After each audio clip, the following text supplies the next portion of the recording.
अस्सलाम वालेकुम, मैं हूं शाज़ेब खानज़ादा। सवात में एक दिल दहला देने वाला वाक़या पेश आया है जिसमें मदरसे के असातिज़ा के तशद्दुद से एक तालिब इल्म की जान चली गई है। तालिब इल्म की शनाख्त फरहान अयाज़ के नाम से हुई है और जिसकी उम्र सिर्फ 13 साल बताई जा रही है। ये वाक़या पीर के रोज़ पेश आया और सवात के थाना खुर्शीद खान शहीद में इसकी FIR भी दर्ज कर ली गई है। FIR के मतन के मुताबिक फरहान वल्द मोहम्मद अयाज़ जिसकी उम्र 13 साल थी, उसकी तशद्दुद शुदा लाश इमरजेंसी वार्ड में देखकर उनके चचा ने रिपोर्ट किया कि मकतूल मेरा भतीजा है और उसके वालिद बैरून मुल्क रोज़गार के लिए मुकीम है। फरहान 3 साल से मदरसा मोहसिनुल उलूम चालियार में दीनी तालीम हासिल कर रहा था। चचा ने बताया कि भतीजा 4 दिन पहले रुखसत पर खुद घर आया था, जबकि मदरसे में हाज़िरी मतलूब थी, मगर भतीजा वापस मदरसे जाने को तैयार नहीं था। मेरे बार बार पूछने पर भतीजे ने मुझे बताया कि मदरसे के मोहतमिम का बेटा एहसानुल्लाह मुझसे नाजायज़ मुतालबात करता है। चचा ने बताया कि वो फिर खुद फरहान को लेकर मदरसे गए। मोहतमिम और नाजिम मदरसा से बात की तो उन्होंने माजरत की और मैं मदरसे में भतीजे को हवाले करके खुद वापस घर आ गया। बाद नमाज मगरिब नाजिम मदरसा अब्दुल्ला ने मुझे बज़रिया मोबाइल फ़ोन इतला दी कि आपका भतीजा फरहान गुसल खाने में गिर गया है और हम उसे अस्पताल लेकर जा रहे हैं। मैं जब ख्वाजा खेला अस्पताल में इमरजेंसी वार्ड में पहुंचा तो वहां बेड पर फरहान की तशद्दुद शुदा लाश पड़ी हुई थी। उसको मोहतमिम मदरसा मोहम्मद उमर, उसके बेटे और नाजिम मदरसा ने तशद्दुद के ज़रिए कत्ल किया है। FIR के मुताबिक कत्ल की बुनियादी वजह फरहान का नाजायज़ मुतालबात की वजह से बार बार मदरसे से गैर हाजिर होना और एहसानुल्लाह का पर्दाफाश होना है। इसके अलावा की एक FIR पुलिस ने भी अपनी मुद्दत में दर्ज की है जिसमें मजीद 9 लोगों को भी नामजद किया गया है। इसके अलावा असिस्टेंट कमिश्नर ख्वाजा खेला के दफ्तर से भी नोटिफिकेशन जारी किया गया जिसके मुताबिक 21 जुलाई 2025 के अफसोसनाक वाक़े के पेश नज़र, जिसमें एक कम उम्र तालिब इल्म फरहान अयाज़ वल्द मोहम्मद अयाज़ को अस्पताल लाया गया, जिसकी मौत मदरसे के कुछ अफराद के तशद्दुद से हुई थी। मदरसे के दौरे के दौरान सामने आने वाले तशवीशनाक हक़ाइक़ के मुताबिक मदरसे में रहने वाले कई तलबा के जिस्म पर जिस्मानी तशद्दुद के वाज़ेह निशानात पाए गए। मदरसे का माहौल बच्चों के लिए इंतहाई तकलीफ देता था, जो उनकी जहनी और जिस्मानी सेहत के लिए संगीन खतरा है। इलाके में शदीद अवामी रद्द-ए-अमल और अमन व अमान की सूरत हाल पैदा हो गई है। Khyber Pakhtunkhwa civil administration act 2020 के तहत असिस्टेंट कमिश्नर को अमन व अमान कायम रखने और हिफाजत इक़दाम करने के इख्तियारात हासिल हैं। नोटिफिकेशन में मदरसा मोहसिनुल उलूम चालियार तहसील ख्वाजा खेला को फौरी तौर पर सील करने का हुक्म दिया गया और तमाम तलबा को महफूज तरीके से मदरसे से निकालने का भी कहा गया। 3 पुलिस एहलकार पहले ही बच्चों की हिफाजत के लिए वहां तैनात कर दिए गए और तमाम तलबा को हिदायत दी गई कि वो अपने घरों को वापस चले जाएं, जिसके बाद मदरसे को अगले हुक्म तक बंद कर दिया गया। सवात में ब्यूरो चीफ जियो न्यूज़ महबूब अली ने बताया कि मदरसे में मौजूद साथी तालिब इल्म ने इस वाक़े को बयान किया है, जिसके मुताबिक मोहतमिम का बेटा अपने वालिद के लिए चाय लेकर आया। इस दौरान कारी एहसान ने बच्चे को मारना पीटना शुरू कर दिया। जब मोहतमिम ने चाय पी ली तो उसने दोबारा बच्चे पर तशद्दुद शुरू कर दिया। जब वो थक गए तो उन्होंने दूसरे कारी साहब को बुलाया, उन्होंने भी बच्चे पर शदीद तशद्दुद किया। जब वो भी थक गए तो तीसरी बार मोहतमिम साहिब ने दोबारा मारना पीटना शुरू कर दिया। उस वक्त मुझे महसूस हुआ कि बच्चे की हालत ख़राब हो रही है। फिर मोहतमिम ने बच्चे के पेट में फुटबॉल की तरह ज़ोरदार लात मारी, जिसके बाद बच्चे की हालत मजीद ख़राब हो गई। इस पर कारी साहब गुस्से में आ गए और बच्चे को सीधा होने का हुक्म दिया। इस दौरान उन्होंने बच्चे को गालियां भी दी। बाद में कारी साहब ने बच्चे को नमाज के लिए खड़ा होने का हुक्म दिया, लेकिन बच्चे में हिलने की भी ताकत नहीं थी। फिर बच्चे को मलाई खिलाने की कोशिश की गई, मगर बच्चे में कुछ खाने की सकत बाकी नहीं रही थी। इस दौरान तमाम बच्चे खौफजदा हो गए थे। बच्चे को पानी पिलाने की कोशिश की गई और इसी दौरान मगरिब की अजान हो गई। कारी साहब ने बच्चे को एक और जोरदार लात मारी और कहा कि अदाकारी मत करो, बेहोशी का ड्रामा मत करो। उस वक्त तक बच्चे की सांसें बंद हो गई थी। फिर उसे अस्पताल मुंतकिल किया गया, लेकिन हमें उसके बाद की सूरत हाल के बारे में कुछ मालूम नहीं हो सका। सवात में जियो न्यूज़ के ब्यूरो चीफ महबूब अली ने यह भी बताया कि इस गैर कानूनी मदरसे में 160 बच्चे तालीम हासिल करते हैं, जिनमें 100 बच्चे रोज़ाना वापस घर चले जाते हैं, जबकि 60 बच्चे वहीं मदरसे में रहते हैं। यानी एक गैर कानूनी अनरजिस्टर्ड मदरसे में 160 बच्चे पढ़ रहे थे और एक बच्चे को तशद्दुद करके मार दिया गया और बाकी बच्चे अब बता रहे हैं कि उन पर भी बहुत तशद्दुद किया जाता था। इस अफसोसनाक वाक़े की 2 FIR दर्ज कर ली गई हैं और DPO सवात मोहम्मद उमर ने बताया कि मदरसे में मौजूद दीगर तलबा ने भी तशद्दुद की शिकायत की, जिसके बाद पुलिस ने अपनी मुद्दत में एक और FIR दर्ज की है। हमने अपनी टीम भेजी इस मदरसे में। उधर जब बाकी तालिब इल्मों को चेक किया गया, उनसे स्टेटमेंट्स ली गई, तो पता चला कि कुछ और बच्चे भी इसी तरह तशद्दुद का निशाना बने हैं। जब ये बात हमारे इल्म में आई तो उस पर हमने फौरी तौर पर मदरसे का जितना भी अमला था, जितना भी स्टाफ था, उन सारों को हमने अपनी तहवील में लिया। 9 बंदे हमने मज़ीद गिरफ़्तार किए, जिन पे हमने अपनी मुद्दत में FIR the under child protection act. तमाम बच्चे तकरीबन 160-170 की तादाद में जो मौजूद थे, उनको हमने अपनी तहवील में लिया और उसके बाद हमने उनकी फैमिलीज से रब्ता करके उन सारों को सेफली हमने अपनी अपनी फैमिलीज को हैंड ओवर किया। इसी साल मई में Khyber Pakhtunkhwa private schools regulatory authority ने निजी स्कूलों में जिस्मानी सज़ा पर पाबंदी आयद की थी और तमाम इदारों को खत लिखकर हिदायत दी थी कि इस पाबंदी पर अमल दरामद यकीनी बनाएं। खत में यह भी कहा गया था कि इस जुर्म के मुर्तकिब अफराद को 6 माह कैद या 50,000 रुपये जुर्माने की सज़ा हो सकती है। इससे पहले भी मदरसे में बच्चों पर तशद्दुद के वाक़यात रिपोर्ट होते रहे हैं। 11 जुलाई को चकवाल के मदरसे में एक 8 साला तालिब इल्म पर शदीद तशद्दुद किया गया, जिससे उसकी 2 हड्डियाँ टूट गईं।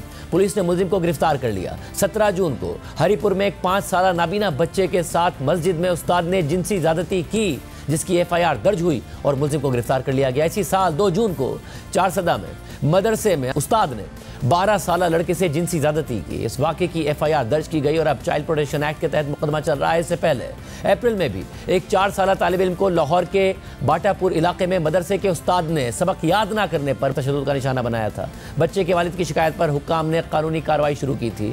4 साला बच्चे जुल्करनैन के चेहरे पर वाज़ेह तशद्दुद के निशानात पाए गए थे, जो कि मदरसे के कारी वसीम के मारने के नतीजे में थे। इसी तरह रवां साल जनवरी में तलागंग में मदरसे के कारी ने कम उम्र तालिब इल्म को ज़्यादती का निशाना बनाया। मदरसे के कारी ने 14 साला बच्चे को ज़्यादती का निशाना बनाने के बाद डराया धमकाया। सवात में पेश आने वाले वाक़े पर बात करेंगे। हमारे साथ मौजूद है ब्यूरो चीफ सवात महबूब अली। महबूब अली साहब, बहुत शुक्रिया, आप ज़ाहिर इस हवाले से तफसीलात दे रहे हैं। एक बहुत लंबे अरसे तक बच्चे पर तशद्दुद होता रहा, जो उसके साथी तालिब इल्म भी बता रहे हैं, और एक लंबे दौरानिये तक बच्चे को मारा जाता रहा। बिल्कुल शाजिद साहब, ऐसा है कि ये जो स्वात का इलाका है, तहसील ख्वाजा और फिर तहसील ख्वाजा का इलाका चालियार है, तो यहाँ पर अब बहुत सारे इंकशाफात जो है वो सामने आ रहे हैं। और जब पुलिस ने इब्तदाई तफ्तीश की तो उनको पता चला कि ये जो तशद्दुद का वाक़या है, तो ये पहला वाक़या नहीं है और ये इस वाक़े को सिंगल आउट भी नहीं किया जा सकता। ये वाक़या सिर्फ एक बच्चे के साथ पेश नहीं आया, बल्कि मदरसे में पढ़ने वाले जो 160 बच्चे हैं, तो उन्होंने अब इस बात का इंकशाफ किया है कि इस मदरसे में सिर्फ 3 मुअल्लिम जो थे वो बच्चों पर तशद्दुद नहीं किया करते थे, बल्कि मदरसे में पढ़ाने वाले तकरीबन 12 मुअल्लिम जो थे वो बार बार बच्चों पर तशद्दुद किया करते थे। और ऐसी तशद्दुद किया करते थे कि न सिर्फ बच्चों को डंडों से मारा करते थे, बल्कि उनको लातों से पसलियों में मारा करते थे और उनको शदीद तशद्दुद का निशाना बनाया जाता था। लेकिन आप हैरान होंगे कि ये जो बच्चा है जिस पर तशद्दुद किया गया है और जिसको तशद्दुद के बाद कत्ल कर दिया गया है, तो इस पर एक ही वक्त में तकरीबन 3 अफराद ने, 3 उनके असातिज़ा जो थे उन्होंने साथ साथ तशद्दुद किया है। तो ये वाक़यात जो थे, जिस तरह इन बच्चों ने पुलिस को अपने बयान में भी रिकॉर्ड कराया है कि तशद्दुद का ये सिलसिला जो है ये तकरीबन गुज़िश्ता कई सालों से जारी था। आमतौर पर ये बच्चे जब अपने घरों में अपने वालिदैन को, अपने रिश्तेदारों को इस हवाले से बताती भी है, तो वो इस बात पर बिल्कुल कान नहीं धरते। इन्हें जिस बच्चे का इंतकाल हुआ है, जिस बच्चे को तशद्दुद करके कत्ल कर दिया गया है, इनके वालिद आज भी सऊदी अरब में मेहनत मजदूरी करते हैं। इब्तदाई इत्तलात के मुताबिक इस बच्चे ने, चूंकि उनके वालिद साहब घर पर मौजूद नहीं थे, तो उन्होंने सबसे पहले इस बात की शिकायत अपने दादा को की, लेकिन दादा ने उनकी बात नहीं मानी। इसके बाद ये बच्चा अपने चचा के पास चला गया कि मेरे साथ इस किस्म का रवैया अपनाया जाता है, लेकिन उसके चचा ने भी उसको दोबारा फोर्स किया कि आप मदरसे वापस चले जाए। यही सूरत हाल है कि अगर वालिदैन बच्चों के साथ खुद उनकी बात नहीं सुनेंगे, उनके साथ कम्युनिकेट नहीं करेंगे, जो कम्युनिकेशन गैप है वो आएगा, तो इस किस्म के वाक़यात फिर शाजिद साहब सामने आते रहते हैं।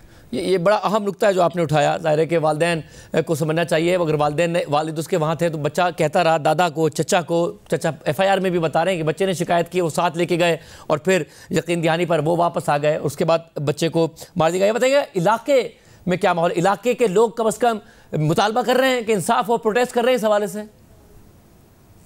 बिल्कुल शाजिद साहब, परसों यानी 21 जुलाई को जब ये वाक़या सामने आया तो उसके फौरन बाद ख्वाजा किला की पूरी तहसील में लोगों का एहतजाज शुरू हुआ। फिर गुज़िश्ता दिन उन्होंने एहतजाज किया और फिर उन्होंने पुलिस को अल्टीमेटम दिया कि जिन अफराद के खिलाफ FIR हुई है, तो इसके अलावा 2 और भी लोग थे जिनके बारे में बच्चे शिकायत कर रहे हैं, जब तक उनको गिरफ्तार नहीं किया जाएगा तो उनका ये एहतजाज जारी रहेगा। फिर उन्होंने जुम्मे तक अल्टीमेटम दिया है कि अगर तमाम लोगों को गिरफ्तार नहीं किया जाता, उनको सजा नहीं दी जाती, तो उनका एहतजाज जारी रहेगा। लेकिन सबसे अहम सवाल शाहजेब साहब ये है कि स्वात में इस तरीके से मुतअद्दिद जो है गैर रजिस्टर्ड मदरसे जो है वो मौजूद है। यानी किसी को नहीं पता कि इन मदरसों में इन बच्चों को क्या पढ़ाया जाता है, किसी को नहीं पता कि वहाँ की जो मुअल्लिम है उनका एजुकेशन लेवल क्या है, किसी को नहीं पता कि उनका मेंटल लेवल जो है वो क्या है।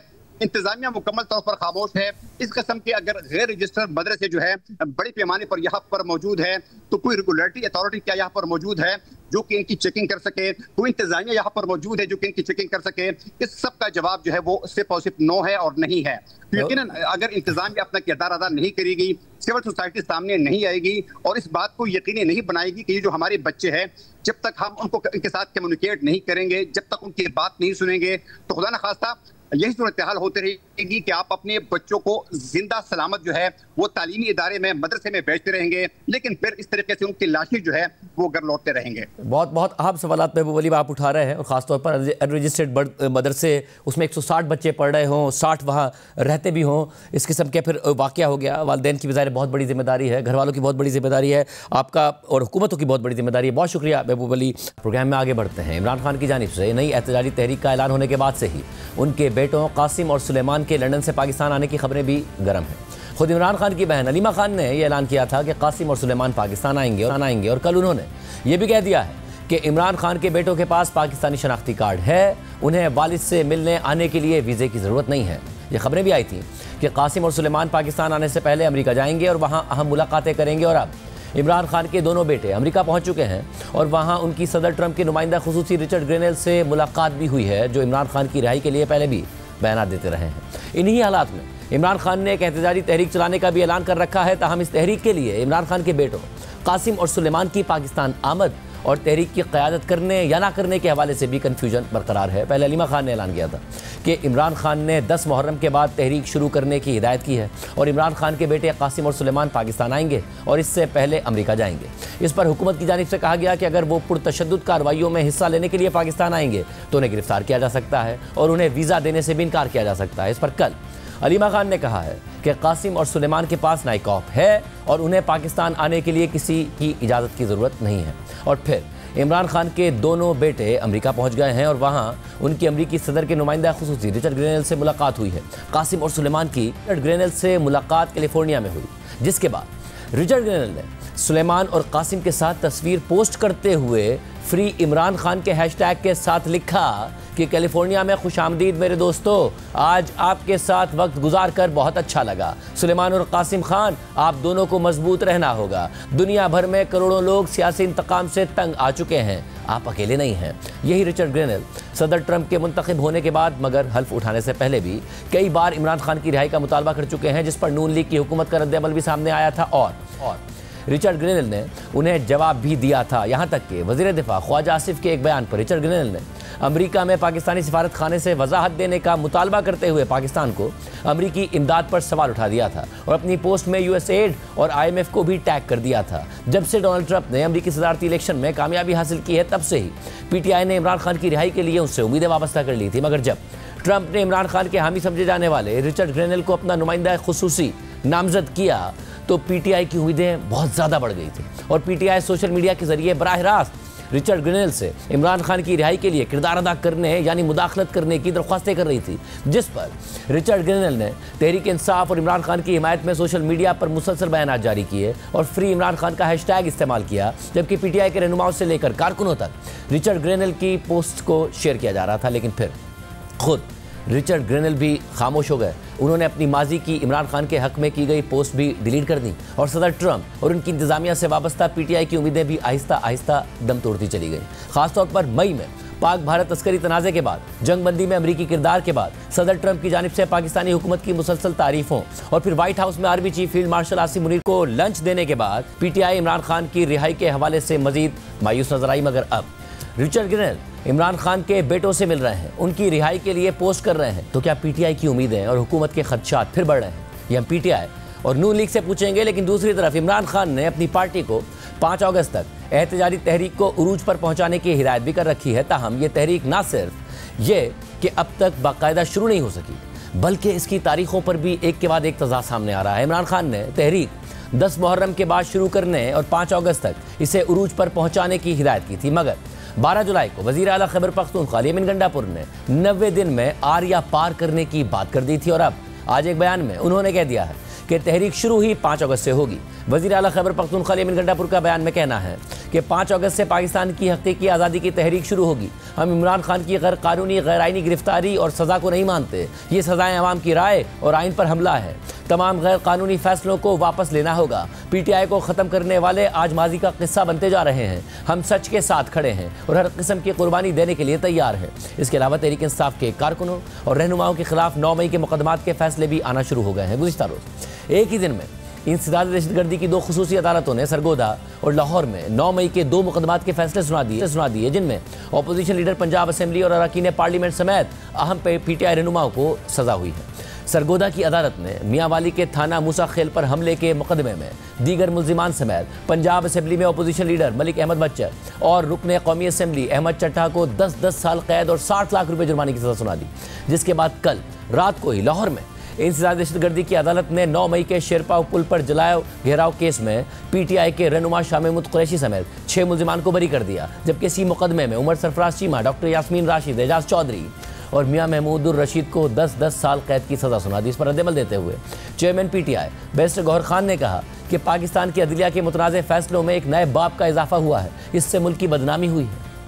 हम ये सारे समझते हैं कि पाकिस्तान में मुतनाज़ा फ़ैसलों के आने में कोई कमी तो नहीं थी, लेकिन आज पे दर पे जो फैसले आ गए, पाकिस्तान के अदलिया के मुतनाज़ा फ़ैसलों में एक नए बाब का इजाफा हुआ है। फेयर इन्वेस्टिगेशन करना और आईन के और कानून के तकाज़ों को पूरा करना, ट्रायल करना, ये हमारा बुनियादी हक़ है और हमने ये 2 मुतालिबात हमेशा रखे थे कि जहाँ भी हमारा ट्रायल हो, फेयर ट्रायल हो, कानून के तकाज़ों को पूरा किए बगैर ऐसी सज़ाएँ नाइंसाफ़ी है। इससे मुल्क का अच्छा नहीं होगा, इससे मुल्क की बदनामी हुई है। दूसरी तरफ वज़ीर मुमलिकत बराए दाखिला तलाल चौधरी ने कहा है कि ये सज़ाएँ पहले होनी चाहिए थीं, इसमें बहुत देर हो गई।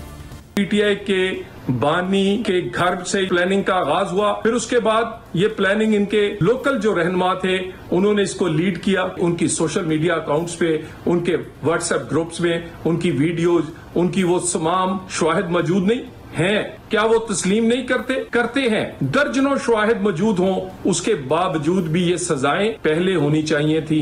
ये बहुत देर हुई है। दूसरी तरफ तहरीक इंसाफ के कुछ हामी भी शाह महमूद कुरैशी की बरियत पर सवाल उठा रहे थे, जिस पर PTI के सेक्रेटरी जनरल सलमान अकरम राजा ने कहा है कि शाह महमूद कुरैशी पर अभी तो मजीद मुकदमात हैं। ऐसे नहीं है कि वो बाहर आ रहे हैं। कोई गलत मफरूज़ा कायम ना किया जाए कि किसी को एक केस में बरियत मिल गई तो बाकी में भी मिल जाएगी। शाह महमूद कुरैशी साहब के खिलाफ अभी 8-9 मुकदमात और हैं, तो ऐसा नहीं है कि वो बाहर आ रहे हैं। जो ये फस्तायत है उसका हम सब शिकार हैं, इसमें किसी के लिए कोई इस्तिस्ना नहीं है। लिहाजा कोई गलत मफरूज़ा ना कायम किया जाए। एक मुकदमे में अगर किसी को बरियत मिल गई है तो बाकी में भी मिल जाएगी। इसलिए अभी देखते हैं क्या होता है। पूरा निज़ाम जो है वो अब ताबे है, वो कंट्रोल में है। जिंदा कौमें जवाब दिया करती हैं। देखिए, एक को गिरफ्तार कर लेना, दूसरे को गिरफ्तार कर लेना, पार्टी पर हमला कर देना, इससे कौमें जो हैं वो खामोश नहीं हो जाया करती। तो अब सवाल यही है कि पाकिस्तानी कौम इसका क्या जवाब देगी। इसके अलावा खुद इमरान खान के केसेस की समाअत के हवाले से भी अहम पेशरफ सामने आई है और तोशाखाना 2 केस की समाअत कल अडयाला जेल में मुकर्रर कर दी गई है।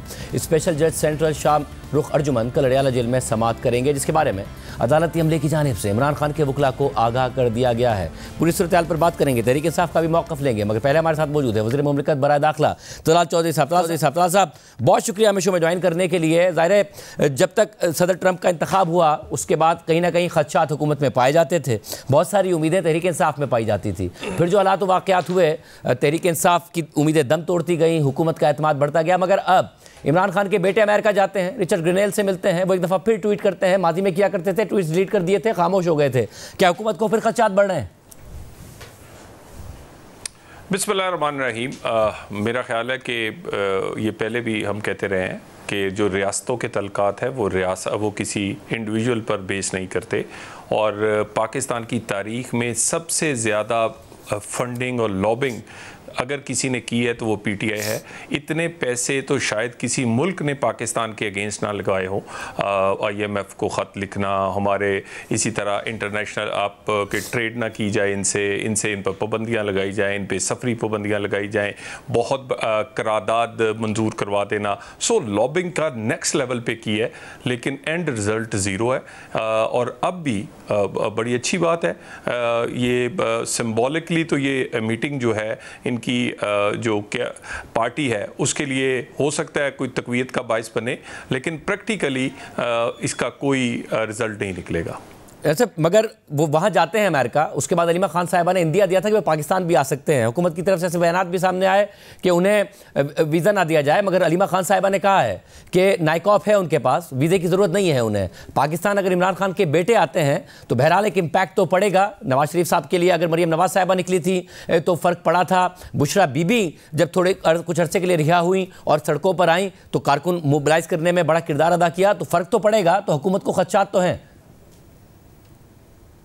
देखिए, अगर पूरी पीटीआई कुछ नहीं कर सकी, उनकी हुकूमतें कुछ नहीं कर सकी, उन्होंने 2 असेंबलियां तोड़ दी, 2 हुकूमतें तोड़ दी, वफाक से इस्तीफ़े दे दिए, 9 मई कर दिया, 26 नवंबर कर दिया, उनकी एक सूबे में हुकूमत है, वो वज़ीर आला कुछ नहीं कर सके, उनकी बहनें नहीं कर सकी, उनकी बीवी नहीं कर सकी, तो उनके ये बच्चे जिन्हें उर्दू भी नहीं आती या पाकिस्तान के रस्ते भी नहीं पता, वो आके क्या करेंगे? हाँ, 100 बिस्मिल्लाह आएँ, कोई रुकावट नहीं होगी, कानून के दायरे में रहे। उनके पास नाइकॉप है, वो भी बड़ी अच्छी बात है। नहीं है, वीज़ा चाहिए, 24 घंटे से भी कम अरसे में वीज़ा दिया जाएगा और किसी किस्म की कोई रुकावट नहीं होगी। रुकावट सिर्फ उस वक्त होगी जब कोई गैर कानूनी काम करेगा, उसके लिए कोई वीज़े पे आया हो या पाकिस्तानी हो, दोनों के लिए एक जैसा कानून है। वो आएंगे तो उन्हें उनके वालिद साहब से मुलाकात भी करने दी जाएगी, जो उनका हक है।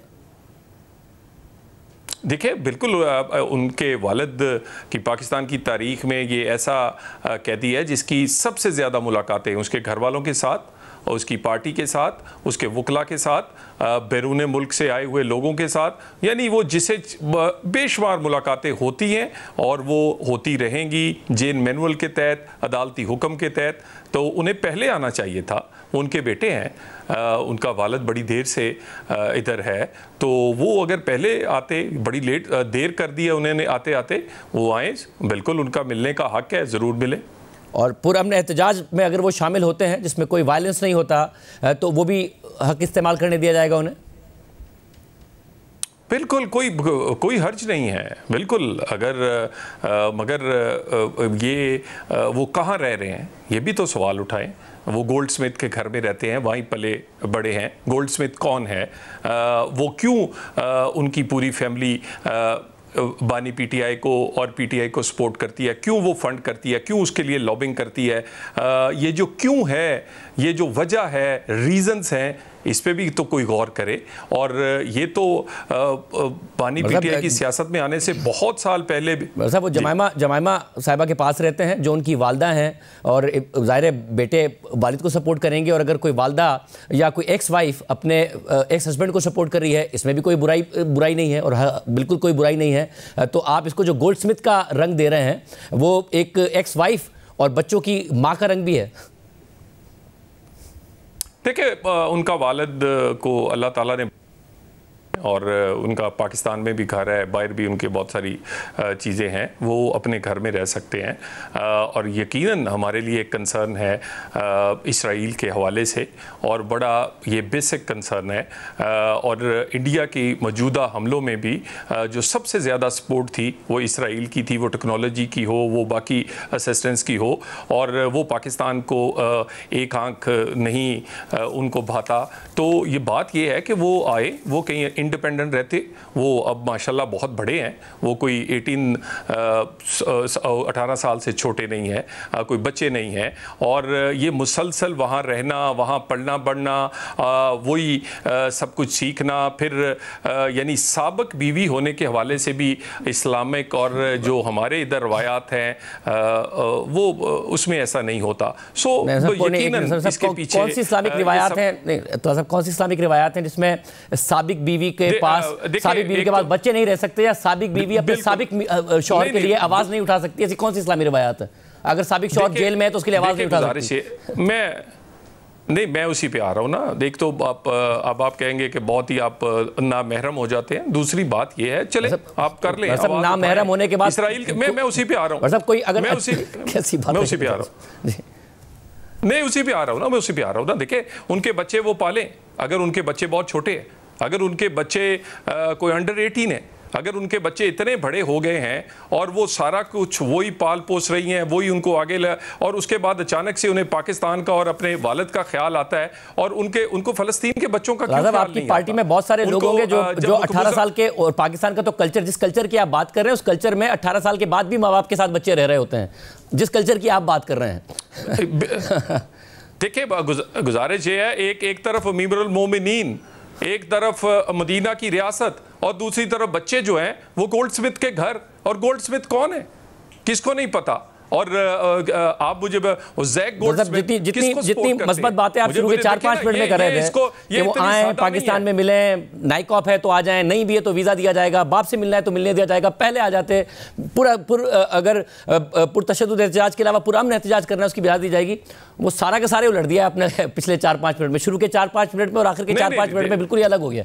देखिए ये सवालात बड़े अहम हैं कि गोल्डस्मिथ और ये पूरी लॉबी पीटीआई और बानी पीटीआई को क्यों सपोर्ट करती है, क्यों फंड करती है, क्यों उनके लिए इतनी परेशान है कि यही वो लोग हैं जो फ़लस्तीन के अगेंस्ट हैं, यही वो लोग हैं जो पाकिस्तान के अगेंस्ट है, यही वो लोग हैं जो प्रो इसराइली हैं। और ये सारी की सारी इंटरनेशनल ये जो लॉबी है, ये जो एंटी पाकिस्तान है, ये प्रो इमरान क्यों है? मतलब पौने 4 साल मुझे ये बताइए, पौने 4 साल इमरान खान साहब वज़ीर आज़म रहे हैं, उनका कोई बयान नहीं है इसराइल के सपोर्ट में, उनका कोई ऐसा बयान नहीं है। वो इसराइल को तस्लीम करने के खिलाफ भी बात कर चुके हैं कि कायद आज़म के नज़रिए के खिलाफ नहीं जा सकते। जमायमा खान की कोई ऐसी स्टेटमेंट नहीं है जिसमें वो पैलेस्टाइन के अंदर जो हो रहा है उसमें इसराइल की हिमायत करती हो, कंडेम करने की आपको जरूर मिल जाएंगी। और वो जमायमा के साथ रहते हैं जो कि उनकी वालदा हैं।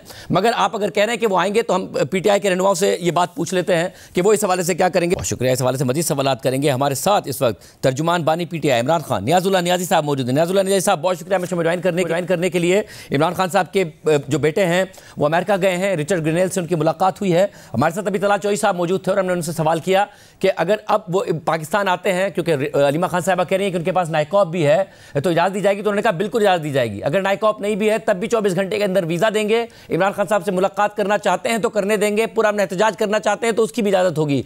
आप क्या यही करने जा रही है पीटीआई, अगर हुकूमत ये कह रही है?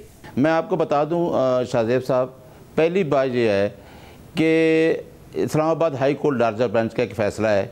मैं आपके सामने स्पोक्स पर्सन बैठा हूँ, स्पोक्स पर्सन को इजाज़त क्यों नहीं दी जाती वहाँ जेल में मिलने की? अगर कोई खान साहब की बात होती तो मैं आपके साथ शेयर करता बैठ के कि खान साहब ने ये बात की है। इस्लामाबाद हाई कोर्ट का फ़ैसला है, जेल अथॉरिटी कंसेंट देती है, इसके बावजूद लार्जर बेंच के फ़ैसले को एक सुप्रीडेंट जेल नहीं मानता। वाई? आपको पता है कि 26वीं तरमीम के बाद अदलिया की आज़ादी को जिस तरह अंडरमाइन किया गया है, अब अदलिया की आज़ादी को कौन मानता है? आइसोलेशन में रखना, किताबों का ना देना, उनकी बहनों को ना मिलने देना, जनरल सेक्रेटरी सलमान अकरम राजा को ना मिलने देना, स्पोक्स पर्सन को ना मिलने देना, तो फिर आपके पास टूटी फूटी स्टेटमेंट भी पहुंचेगी। फिर बैठ के आप तजज़िये करेंगे कि जी अब हम क्या करें। अब ये है कि खान साहब के बेटों को शुरू से नहीं मिला, वो आर्डर में मौजूद है। अब वो खान साहब के बेटों का उनकी फैमिली में कहा है, मैं उनकी फैमिली नहीं हूँ, मैं उनका स्पोक्स पर्सन। उन्होंने कहा कि खान साहब के बेटे आएंगे और इंसानियत के ख़िलाफ़ जो वायोलेशन हो रही है, फार्मर प्राइम मिनिस्टर है इस मुल्क का, खान साहब के बेटे खान साहब से मिलना आने के लिए अगर वो आप कहते हैं कि जो भी ह्यूमन राइट्स की वायोलेशन होगी दुनिया में कहीं भी, तो आप कहीं भी एहतजाज कर सकते हैं। तो वो खान साहब के बेटे उनसे मिलने के लिए आ रहे हैं और अभी अगर अमेरिका गए हैं तो इसी चीज़ को हाईलाइट कर रहे हैं कि किस तरीके से फार्मर प्राइम मिनिस्टर जो उनका बाप है उसको किस तरीके से आइसोलेट किया गया है और किस तरह ह्यूमन राइट्स की वायोलेशन हो रही है। और मेरा ख्याल है मगर जब वो अमेरिका जाते हैं, जब वो अमेरिका जाते हैं तो ज़ाहिर सवाल ये उठता है कि क्या उन्हें उम्मीद है कि वो अमेरिका जाएंगे, मुलाकात करेंगे, वहाँ पर जाके लोगों को बताएंगे। रिचर्ड ग्रिनेल साहब से मुलाकात भी की है। अब रिचर्ड ग्रिनेल साहब वही हैं जिन्होंने पहले भी ट्वीट्स किए, पीटीआई को उम्मीदें पैदा हो गई थी, मगर उसके बाद उन्होंने अपने माजी के ट्वीट्स डिलीट कर दिए और खामोश हो गए। अब सदर ट्रंप तो पाकिस्तान की सिविल और अस्करी क़यादत की तारीफ़ें करते हैं, आर्मी चीफ से मुलाकात करते हैं, तो आपको उम्मीद है कि कोई अमेरिका से कोई ऐसे अहकामात आ जाएंगे या कोई दबाव आ जाएगा हुकूमत के ऊपर? देखें खानज़ादा साहब, यही मुल्क ह्यूमन राइट्स के चैम्पियन बनते हैं ना, यही कहते हैं कि फ़लाँ जगह पे जुल्म हो रहा है, फ़लाँ जगह पे जुल्म हो रहा है। हम नहीं कहते कि पाकिस्तान के किससे मुलाकात की है, किससे नहीं है। हम अपने केस को, खान साहब के बेटे उसको हाईलाइट कर रहे हैं कि आप देख लें कि 2 साल मैं इलीगल डिटेंशन कहूँगा, आपको मुकदमात का पता है, मैं तफसील बताने बैठ गया तो साइफर और इद्दत जैसे केस आपको पता है। अब कम अज़ कम वो ये चीज़ हाईलाइट कर सकते हैं, चाहे यूरोप में करें चाहे अमेरिका में करें। इस चीज़ का प्रेशर आना है क्योंकि अमेरिका कहता है ना कि मैं चैम्पियन हूँ ह्यूमन राइट्स का, हम जहाँ भी कोई ह्यूमन राइट्स की वायलेशन होगी तो हम देखेंगे। तो आप सिर्फ़ और सिर्फ बताना ये है कि खान साहब के साथ जो सलूक हो रहा है वो एक गैर इंसानी सलूक है, और गैर इंसानी सलूक जहाँ भी होगा वो आप कहीं भी, क्योंकि आपकी NGO आपकी यूनाइटेड नेशन में आवाज़ उठाई सकते, कहीं भी आवाज़ उठाई सकते, ये आवाज़ उठाना है। हम ये नहीं कह रहे क्योंकि अमेरिका आके खान साहब को छुड़ा लेना है, ये हमारा राइट है जो हम अपना राइट। और ज़ाहिर अगर वो फिर पाकिस्तान आते हैं, जिसका हलीमा खान साहिबा बार बार इंदिया दे चुकी हैं, तो सवाल ये कि क्या वो जो इमरान खान साहब ने एहतजाजी तहरीक का ऐलान किया है उसमें हिस्सा लेंगे? क्योंकि माजी में जो बार बार एहतजाज हुए, ज़ाहिर है उसका नतीजा वो नहीं निकल सका जो PTI उम्मीद कर रही थी, और इस वक्त तो PTI की लीडरशिप में भी आपस में बहुत ज़्यादा इख्तलाफात नज़र आते हैं। तो क्या वो करेंगे शिरकत? ऐसी कोई तवक्को करती है पार्टी? देखें खानज़ादा साहब, खान साहब के बेटों का नाम आया तो राना सनाउल्लाह की स्टेटमेंट आ गई कि हम तो एयरपोर्ट से उसको गिरफ़्तार कर लेंगे। भाई वो अपने कहाँ हमने कहा है कि वो जाके इस जो है मूवमेंट है खान साहब की जो प्रोटेस्ट है पीसफुल, उसको लीड करेंगे? किसने कहा है? अभी तो ये कहा गया कि वो खान साहब के बेटे आएंगे तो वो अपने बाप से मुलाकात करेंगे, और अगर वो उस तहरीक का हिस्सा बनते हैं तो आपको पता है कि दुनिया में जहाँ भी वायोलेशन होती है, आपके बाहर भी देखें, आफिया का केस है तो पाकिस्तानी वहाँ खड़े नहीं होते बैनर्स लेके। इंसानियत से गैर इंसानी सलूक के लिए आप भी जाके कहीं भी दुनिया में ये प्रोटेस्ट करते हैं। राना साहब ने भी जो पुरतशद्दुद एहतजाज की बात की थी, और अभी हमारे साथ तला चौई साहब मौजूद थे, जब हमने उनसे सवाल किया तो उन्होंने कहा ये तीनों काम वो करें, आए पाकिस्तान, मिले इमरान खान साहब से, पुरअमन एहतजाज हो। तो इसके लिए अगर हुकूमत मान जाती है, या हुकूमत कम से कम बयानात तो दे रही है, बाद में अगर कोई कार्रवाई नहीं होती तो पार्टी चाह रही है कि क़यादत करें या फिर हिस्सा लें कासिम और सुलेमान? अगर उनके बेटे आना चाह रहे हैं, अपने बाप से मिलना चाह रहे हैं, और वो कहते हैं कि जी गैर इंसानी सलूक है, तो मेरा ख्याल है हुकूमत को इस तरह के बयानात नहीं देने चाहिए। और तहरीक जो है ये तो आपको खानज़ादा साहब देखें, आपने पूरी कवरेज करते हैं, आपने देखा इलेक्शन को देखा, 8 फरवरी को देखा, मैं इतना रात को अदालतें खुली, सैम्बल्स का छीनना सारा आपको पता है। अगर प्रोटेस्ट हम करेंगे, हमारा पीसफुल प्रोटेस्ट है, तो उन्होंने तो पूरी कोशिश की हुई है कि हमने, अब मिनिस्ट्री से ऐलानात जारी हो रहे हैं कि देखें हमने तैयारी कर ली हो। भाई कोई इंडिया पाकिस्तान की जंग हो रही है जो आपने तैयारी कर ली है?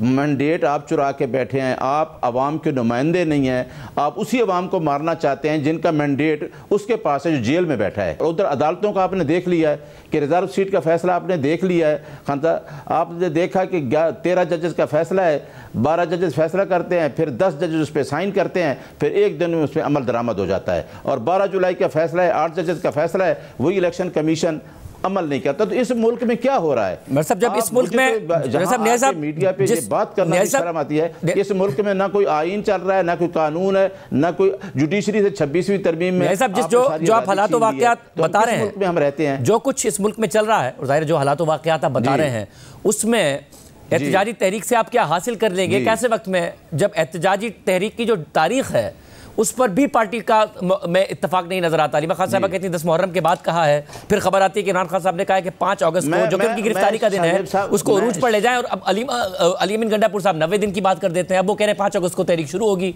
ऑन ग्राउंड नजर नहीं आ रहा कि पार्टी उस तरीके से मोबिलाइज कर रही है तहरीक के लिए।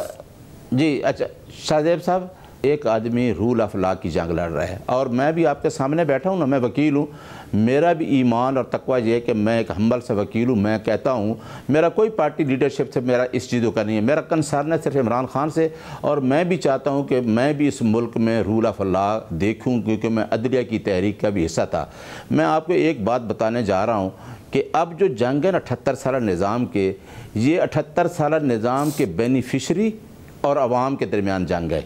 और इमरान खान की तहरीक मैं न भी चलाऊँ, अली अमीन न भी चलाए, फवाद चौधरी न भी चलाए, कोई लीडर भी ना चलाए, इमरान खान को 8 फरवरी को जिन लोग वोट दिया है वही लोग तहरीक चलाएंगे। 8 फरवरी को अवाम आपको वोट देने के लिए बाहर निकले, ये बात बिल्कुल दुरुस्त है, मगर अवाम आपकी बार बार एहतजाजी तहरीक के ऐलान के बाद उस तरीके से पूरे मुल्क में बाहर नहीं निकले, ये भी एक फैक्ट है। तो बगैर किसी लीडरशिप के कैसे निकल जाएंगे इस दफ़ा? जी अच्छा, मैं बताता हूँ।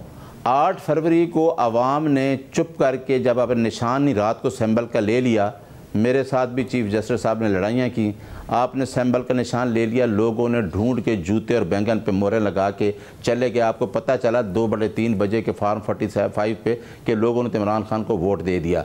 मेरा ख्याल है कि लोग 8 फरवरी से निकले हुए, इनको पता है ये प्रोटेस्ट अब इमरान खान ने कोई कंप्रोमाइज़ नहीं करना, कोई डील नहीं करनी। आप कितने तक रोकेंगे? अच्छा, आप जो मैं मीडिया पे जाता हूँ ना, कोई कहता है 90 दिन, कोई कहता है 5 तारीख। और भाई मगर ये सब इस वक्त तो सूरत हाल है ना, आप कहते हैं कि इमरान खान ने डील नहीं करनी, उन लोगों आप कह रहे हैं इमरान खान ने कॉम्प्रोमाइज नहीं करना, डील नहीं करनी। इस वक्त सूरत हाल ये इमरान खान साहब बार बार कहते हैं मैं एस्टैब्लिशमेंट से बात करूंगा, वो बात नहीं कर रही। और अलीमा खान साहिबा कहती है एस्टैब्लिशमेंट ने बताए तो कि उन्हें क्या चाहिए इमरान खान से।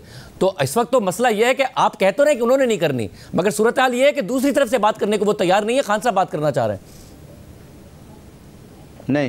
नहीं, मैं बताता हूँ। मेरी मुलाकात हुई जो शुरू में, ये इमरान खान ने मुझे भी कहा था 6 फरवरी को कि मुझे इलेक्टेबल की ज़रूरत अब नहीं है, जहाँ और परवेज़ खट्टा को एक आम आदमी ने हरा दिया।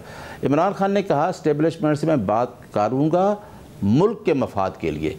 और उसने कहा था जब इंडिया की जंग हुई तो उन्होंने कहा कि पाकिस्तान ने जिस तरीके से हम जंग जीते हैं, लेकिन आपने मोदी जैसे मक्कार चालाक आदमी पे कभी भी भरोसा नहीं करा, इंडिया कभी भी कुछ कर सकता है। लिहाजा हम जो हमारा जो मिशन है वो है पैरामाउंट है पाकिस्तान को बचाना, पाकिस्तान को एज ए स्टेट, पाकिस्तान के इंडिविजुअल्स को। तो उस मफाद में तो बात मैं आपसे भी कर सकता हूँ, किसी से भी कर सकता हूँ, पॉलिटिकल पार्टी से मफाद में हो सकती है, लेकिन पॉलिटिकल पार्टी से जो एजेंडा है वो तो आपने 2 साल से देख लिया है। ऐसा बहुत शुक्रिया साहब हमारे साथ प्रोग्राम में एक ब्रेक शामिल करते हैं और आप खबर आपके सामने रखेंगे ब्रेक के बाद।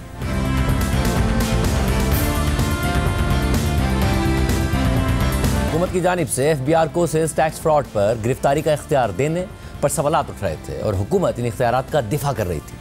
बिजनेस कम्युनिटी और पार्लियामेंट में खुद हुकूमती अरकान और इत्तेहादी इस हवाले से सवालात उठा रहे थे, मगर हुकूमत वाज़ेह थी कि पहले तो FBR के ACDC के पास गिरफ्तारी के इख्तियारात होते थे, मगर अब पार्लियामेंट के फीडबैक के बाद इन इख्तियारात में सेफ गार्ड्स लगा दिए गए हैं। अब ये इख्तियार किसी एक शख्स के बजाय FBR की 3 रुकनी कमेटी के पास होगा। इसके अलावा भी हुकूमत दीगर सेफ गार्ड्स की बात करती रही, मगर बिजनेस कम्युनिटी मुतमईन ना हुई और हुकूमत पर तनकीद जारी रही। और अब एक ऐसी सूरत हाल पैदा हो गई है जो हुकूमत के लिए शर्मिंदगी का बाइस है, क्योंकि बिजनेस कम्युनिटी की army chief field marshal Asim Munir से मुलाकात हुई है और उसके बाद ऑल पाकिस्तान टेक्सटाइल एसोसिएशन की प्रेस रिलीज सामने आई है, जिसमें आर्मी चीफ का शुक्रिया अदा करते हुए कहा गया है कि हम army chief field marshal Asim Munir के शुक्रगुजार हैं कि उन्होंने फौरी तौर पर सेल्स टैक्स एक्ट में अरेस्ट और डिटेंशन के इख्तियारात पर अमल दरामद को रोकने के अहकाम जारी कर दिए हैं और साथ ही उन्होंने FBR को यह हिदायत जारी कर दी है कि वो स्टेक होल्डर्स से बाहिमी डायलॉग करके इस मसले का हल निकालें और उनके तहफ़्फ़ुज़ात को दूर करें। इस हवाले से पेशरफ्त का GHQ खुद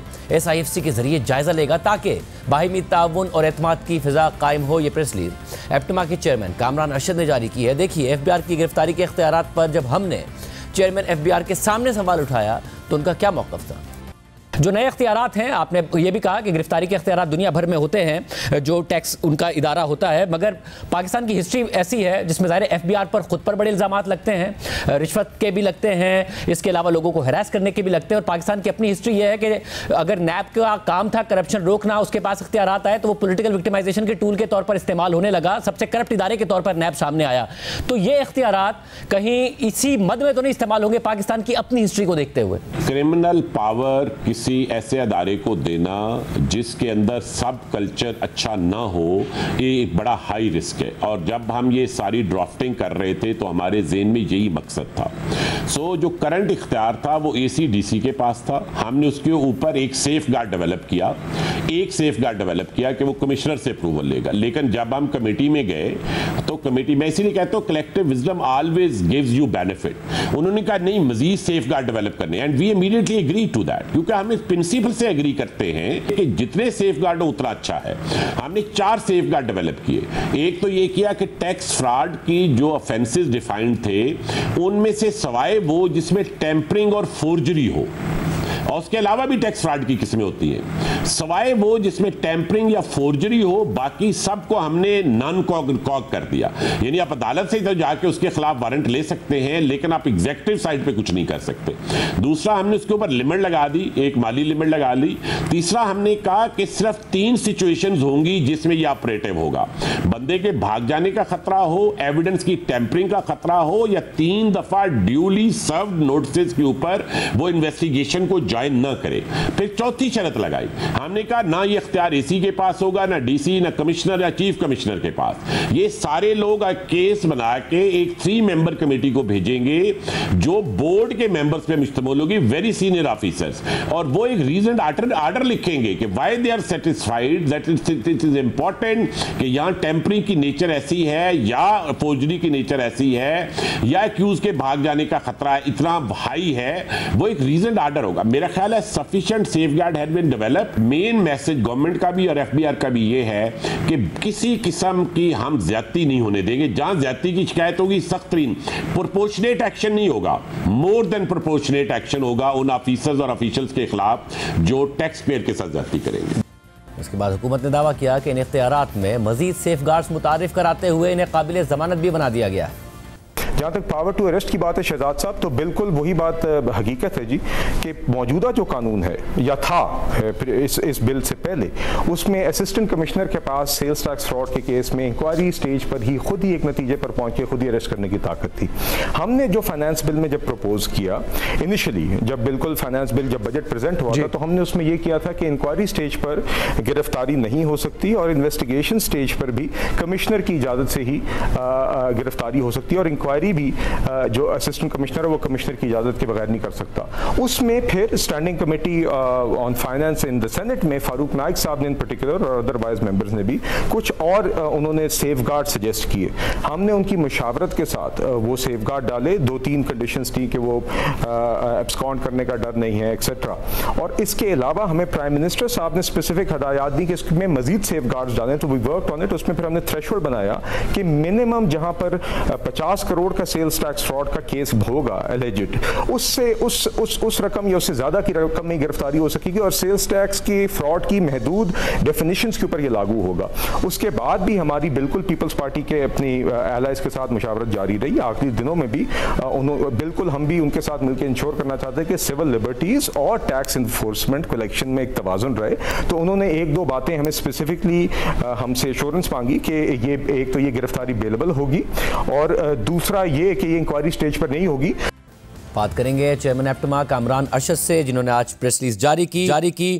कामरान साहब, बहुत शुक्रिया हमें ज्वाइन करने के लिए।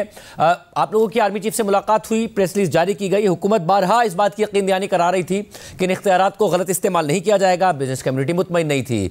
अब क्या आज मुलाकात भी हो गई है? ये खबर आ रही है जो SIFC के प्लेटफॉर्म के तहत FBR और बिजनेस कम्युनिटी की, और क्या हुआ? जी, आज मुलाकात हुई है, और मुलाकात जो थी 2-2.5 घंटे चलती रही। बड़ी अच्छी मुलाकात थी। उसमें ये सारी चीज़ें 37A, 37B, 40B, 21S ये सारे क्लॉजेस डिस्कस हुए हैं, और अभी एक डायलॉग की इब्तिदा हुई है जिसमें FBR की भी पूरी टीम इंक्लूडिंग चेयरमैन FBR थे, प्लस FPCCI के सदर और बाकी सारे मुख्तलिफ चेम्बर्स के भी सदर थे एंड सीनियर ओहदेदारान, एंड मैं उधर एप्टमा को रिप्रेजेंट कर रहा था, तो मैं उधर एप्टमा की बात जरूर आपको ब्रीफली बता सकता हूँ। जी, वो भी बता दीजिए, और ये बताइएगा कि आप कन्विंस क्यों नहीं हुए थे जब चेयरमैन FBR और हुकूमत की तरफ से कहा जा रहा था कि हमने बहुत सेफ गार्ड्स लगा दिए हैं और इन इख्तियारात को मिसयूज नहीं किया जा सकता है, क्यों बिजनेस कम्युनिटी कन्विंस नहीं हो रही थी? देखिए, पहले इसलिए कन्विंस नहीं हो रही थी बिकॉज मुल्क में 3,70,000 इंडस्ट्रियल कनेक्शंस हैं। अगर आप के इलेक्ट्रिक डाल रहे हैं तो 4.5 लाख इंडस्ट्रियल कनेक्शंस हैं, उसमें से सिर्फ 30,000 रजिस्टर्ड टैक्स पेयर है। ठीक है जी। अब इसका मतलब ये हुआ कि जो बकाया टैक्स पेयर्स हैं उनकी पुलिसिंग या उनको टैक्स नेट पे लाना वो existing tax payer, salaried class, documented sector, registered sector का काम नहीं है, ये FBR का काम है। उनका प्रेशर या उनका बोझ हम पे ना डालें। ऑलरेडी माली बजट में आपने देखा है कि बड़ी कामयाबी से 8 खरब की टैक्स कलेक्शन 12.2, 12.3 पे चली गई अगेंस्ट टारगेट ऑफ 13.3 खरब। तो 4 खरब इजाफी कलेक्ट हुआ पिछले 1 साल के अंदर। तो FBR ने कुछ सही भी किया, खाम तनकीद बराए तनकीद करें, लेकिन हमें खदशा यह है कि अगले साल का टारगेट इनको 14.3 खरब का दे दिया गया, 17% ज्यादा। तो उसमें genuine tax payer, registered sector, documented sector की तस्दीक या तजलील ना हो, इसलिए हम अपने खदशात की वजह से फील्ड मार्शल साहब से मिलने गए थे, जिन्होंने फिर हमारी सुनी एंड ये मुलाकात अरेंज हुई। साहब, मगर जब वजीर आजम के अहकामात पर, जैसा कि क्याई साहब भी बता रहे थे कि उसको बेलेबल भी किया गया दीगर, तो आप वजीर आजम से मिलके क्यों ये बात नहीं की गई? बहरहाल एग्जीक्यूटिव अथॉरिटी वजीर आजम के पास है। नहीं, उनसे भी की गई, लेकिन चूंकि हमें एक खदशा था कहीं हमारे साथ FBR ज्यादती ना करे या सारे जितने भी चेम्बर्स हैं उनके साथ, तो इसीलिए फिर हमें ये स्टेप लेना पड़ा। और आज एक डायलॉग स्टार्ट हुआ है, तो होपफुली आने वाले दिनों में मेरा ख्याल है काफ़ी बिजनेस कम्युनिटी और रजिस्टर्ड टैक्स पेयर के जो खदशात हैं और तहफ़्फ़ुज़ात हैं वो मेरा ख्याल है खासे अच्छे और मुस्बत तरीके से एड्रेस हो जाएंगे इंशाल्लाह। तो जो आज के डायलॉग में पेशरफ्त है वो इस हवाले से है कि आप चाहते हैं कि ये इख्तियार ही ख़त्म किया जाए, या फिर आप एक यकीन दहानी चाहते हैं कि इसका मिसयूज़ ना हो, मज़ीद कोई यकीन दहानी चाहते हैं? देखिए, आज की मुलाकात में एक चीज़ तो बड़ी अच्छी सामने आई कि जो एक थोड़ा सा कम्युनिकेशन गैप था चेम्बर्स का और एप्टमा का विद FBR, आज वो SIFC के प्लेटफॉर्म से वो कम्युनिकेशन गैप ब्रिज हुआ है एंड थोड़ा सा मजीद वक्त लगेगा। तो मेरा ख्याल है हमने अपनी रिजर्वेशंस FBR के सामने रख दी, लंगड़ियाल साहब के सामने। उन्होंने भी बड़ा पॉजिटिव और अच्छा एटीट्यूड दिखाया और उन्होंने कहा कि हमें टैक्स नेट बढ़ाना है और आने वाले 5 से 7 सालों के अंदर ओवरऑल जो 18% GST है उसको नीचे लाना है, लेकिन वो तब हो सकता है जब आपकी टैक्स बेस इन्हांस हो। तो टैक्स बेस इन्हांस करना FBR का काम है। हमारा सिर्फ हमारी ऑब्लिगेशन ये है कि हम या बिजनेस कम्युनिटी इसमें हरास ना हो, क्योंकि उसमें उन्होंने कुछ इन्फोर्समेंट की चीज़ें डाली थी जिन पे हमें रिजर्वेशंस थी, जैसे 37A, 37B and tax fraud की डेफिनेशन जो है वो नीचे जो है FBR के ITOs उसको मिसयूज ना करें। बहुत शुक्रिया कमरा शाह साहब तस्वीर थे। आज मुलाकात हो भी गई है, आर्मी चीफ से मुलाकात के बाद इस बात की यकीन दहानी कराई गई थी, 2 दिन के अंदर अंदर मुलाकात भी हो गई। हुकूमत जो बहुत सारे दावे कर रही थी, अब देखते हैं कि इस हवाले से आगे क्या पेशरफ्त होती है। आज के प्रोग्राम में इतना ही। अल्लाह हाफ़िज़।